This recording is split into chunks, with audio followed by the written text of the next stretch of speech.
So what is the thesis of cynical theories? Cynical theories traces the evolution of postmodern thought from the late 1960s, when it first arose in France, and it was very, very obscure. There was a skepticism towards meta-narratives and a wish to deconstruct everything, a rejection of objective truth, an intense focus on language, cultural relativism, cultural constructivism. Everything is a social construct. So this first arose in the late 60s, and it mostly stayed in the academy because it wasn't very accessible and you couldn't do a lot with it. Then it kind of died away in the middle of the 80s. The writing kind of petered out. But at the end of the 80s, we saw the rise of another set of scholars, critical theorists within the realms of post-colonial theory, queer theory, critical race theory, intersectional feminism.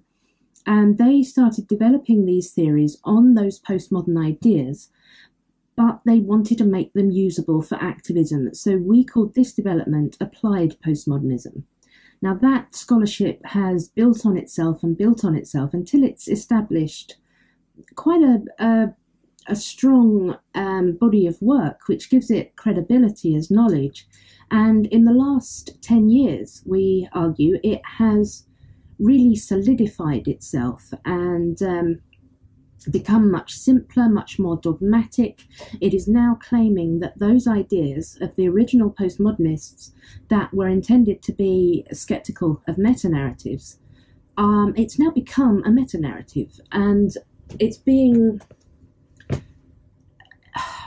really evangelized. It's appealing to people with a radical bent, people who want to revolutionize, who want to remake the world. It's something they can grasp, and it's something they can get at and do something with. So cynical theories looks at what these core ideas are, how they have evolved over the last 50 years, so how you'd see them representing in the different fields. Then we look at how you see them in society. Why is this affecting the real world? Why should I care about this? So we see this in cultural attitudes. We see it in law. We see it in protests and in universities and in firings and in cancel culture, microaggressions, safe spaces. These are all very real manifestations of these ideas that oppressive power structures underlie everything, materialize in language, and reinforce that oppression.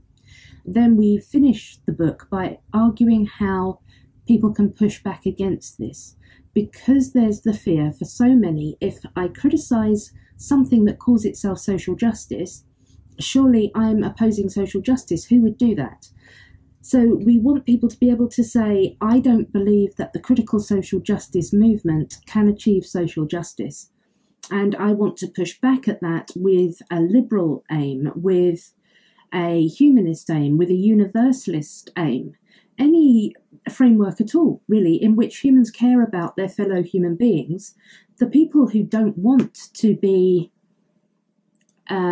the people who are most afraid of being thought racist, sexist, or homophobic are the people who really aren't. So those people need a way in which to understand what is going on with these theories and to push back at them from a principled and knowledgeable position. And that's what cynical theories is for.